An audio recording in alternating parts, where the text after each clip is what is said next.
Hello friends. बस बहुत हुआ, जब देखो काम ही काम। आज मैं कुछ नहीं करने वाली। मानसी कुछ नाराज सी होते हुए अपने पति कमल और दोनों बच्चों सुमित और आराध्या से बोली, अरे भाई क्या हुआ, जरा हमें भी तो पता चले। हमारी महारानी आज गुस्से में क्यों है?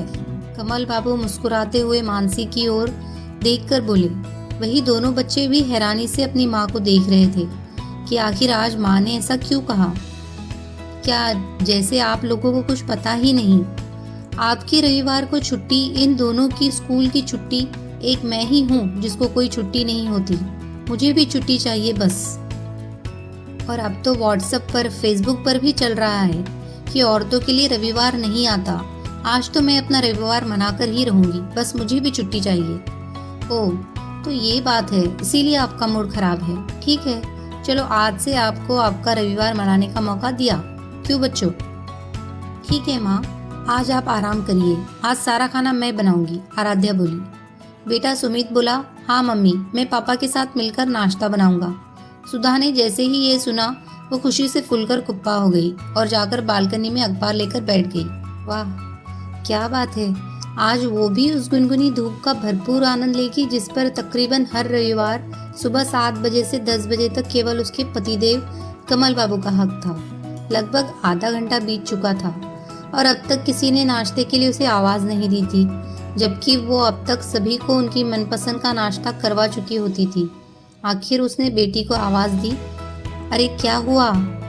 बस मम्मा, ब्रेकफास्ट तैयार है। 2 मिनट में ही पतिदेव हाथ में ट्रे लिए आ गए। सबके साथ सैंडविच और चाय का आनंद लिया गया। इसके बाद दोनों बच्चे और पतिदेव काम में लग गए। बालकनी से कमरे में आकर मानसी ने टीवी चला लिया, मगर थोड़ी देर देखने के बाद उबने लगी तो सोचा कमरे का सामान ही सुधार ले।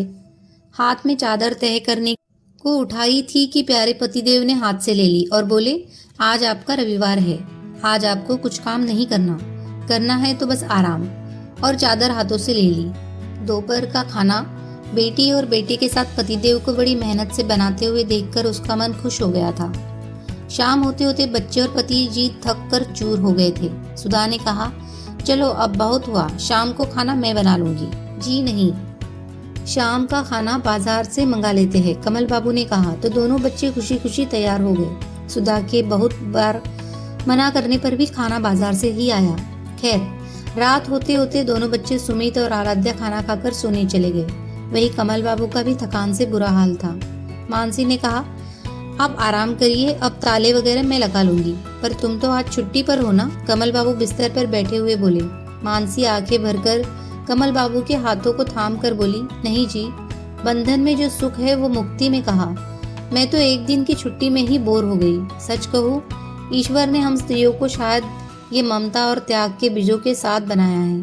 कहने को तो कह दिया, मगर अपने परिवार को काम पर बिठाकर कोई भी स्त्री स्वयं कभी आराम कर ही नहीं सकती। हाँ, सच कहा तुमने मानसी, मगर इस रविवार ने हमें एक सीख जरूर दे दी है कि एक अकेला थक जाएगा, मिलकर बोझ उठाना, साथ ही हाथ बढ़ाना। कहकर एक बार फिर से कमल बाबू ने मानसी के हाथों को चूमकर थाम लिया।